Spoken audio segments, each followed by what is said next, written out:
Hey guys, welcome back again on my YouTube channel. आज के इस वीडियो में मैं CC9 का कुछ सजेस्टिव क्वेश्चन जो शॉर्ट क्वेश्चन है उसको डिस्कस करूंगी और ये एक मॉक टेस्ट है CC9 पेपर का। So let's begin without wasting your time.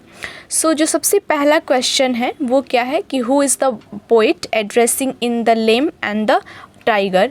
सो यहाँ पे जो पोइट है उन्होंने the lamb and the tiger poem में किससे एड्रेस किया है? तो लैम पोएम में उन्होंने लैम को एड्रेस किया है और द टाइगर पोएम में उन्होंने टाइगर को एड्रेस किया है।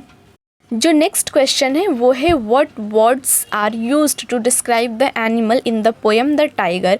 द टाइगर पोएम में जो एनिमल है उसको डिस्क्राइब करने के लिए किस किस वर्ड का यूज़ किया गया है? तो बर्निंग ब्राइट वर्ड का और जो है वो एक इमोर्टल हैंड और आई, इन दोनों जो है वो वर्ड का यूज़ किया गया है।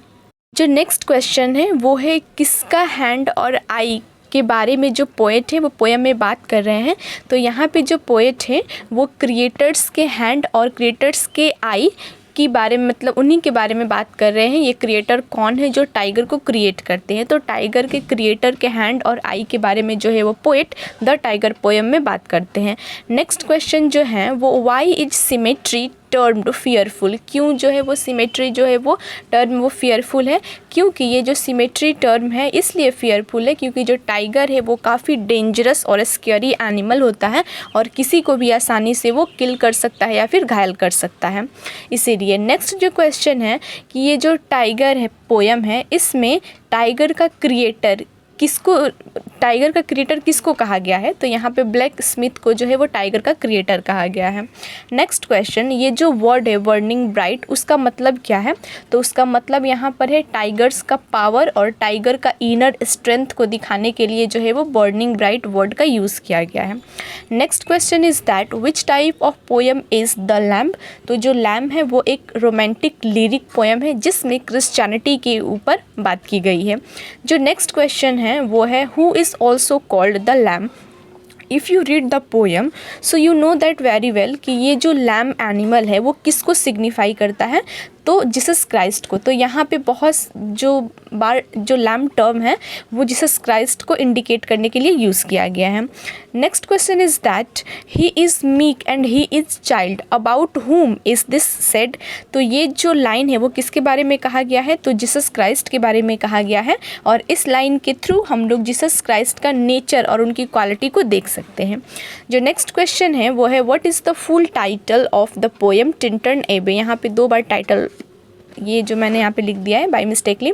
सो यहाँ पे टिंटन एबे का टाइटल क्या है? तो उनका जो फुल टाइटल है इस पोएम का वो है lines composed of few miles above Tintern एबे। नेक्स्ट क्वेश्चन जो है वो किस रिवर के बारे में टिंटन एबे पोएम में मेंशन किया गया है? तो जो टिंटन एबे पोएम है उसमें वी रिवर के बारे में मेंशन किया गया है।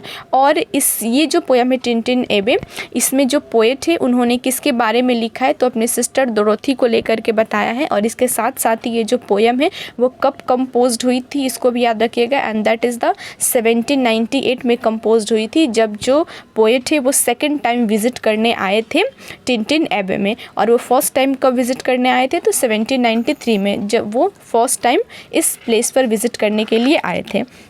जो नेक्स्ट क्वेश्चन है वो है where did Kubla Khan build his pleasure dome. तो जो कुबला खां है उन्होंने अपना जो प्लेजर डोम है वो ज़नाडू में बनाया है।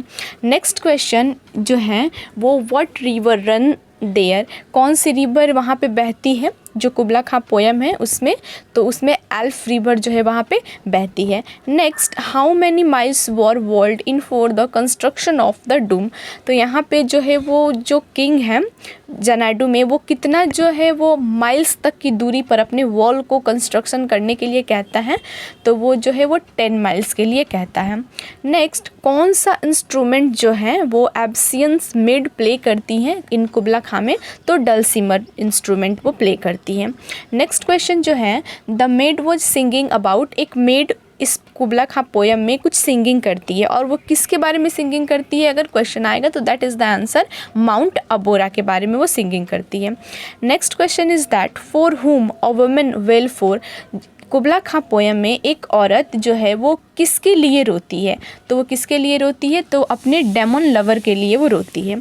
नेक्स्ट क्वेश्चन, ये जो कुबला खां पोयम है उसका सब टाइटल क्या है, तो उसका सब टाइटल है a vision in a dream of fragment, ये उसका सब टाइटल है। नेक्स्ट क्वेश्चन जो है वो which season does the speaker associate with the wind, ode to west wind जो पोयम है उस पोयम में किस सीज़न के बारे में स्पीकर बात करते हैं, तो स्प्रिंग सीज़न के बारे में। और उसी पोयम में जो है वो एज्योर सिस्टर के बारे में भी बताया गया है, तो ये एज्योर सिस्टर जो है वो स्प्रिंग सीजन को ही इंडिकेट करती हैं। नेक्स्ट लायर क्या है, लायर भी ओड टू वेस्ट विंड में ही वर्ड यूज़ किया गया है और इस वर्ड का मतलब होता है ये एक इंस्ट्रूमेंट है जो विंड्स के पावर को दिखाता है। Next who is destroyer and preserver, तो इसमें जो है वो वेस्ट विंड ही डिस्ट्रॉयर है और वेस्ट विंड ही प्रिजर्वर है, इसको याद रखिएगा। डिस्ट्रॉयर क्यों है अगर क्वेश्चन आएगा, तो क्योंकि वेस्ट विंड के द्वारा क्या होता है बहुत सारे ड्राई लीव्स जो है वो one place to another place जो है उसे उड़ा करके ले जाती है। और प्रिजर्वर किस तरह से है, तो प्रिजर्वर है कि वेस्ट विंड के द्वारा ही बहुत सारे सीड्स का जो है वो फिर से जो है वो फॉर्मेशन होता है, तो इस तरह से उसे प्रिजर्वर कहा गया है।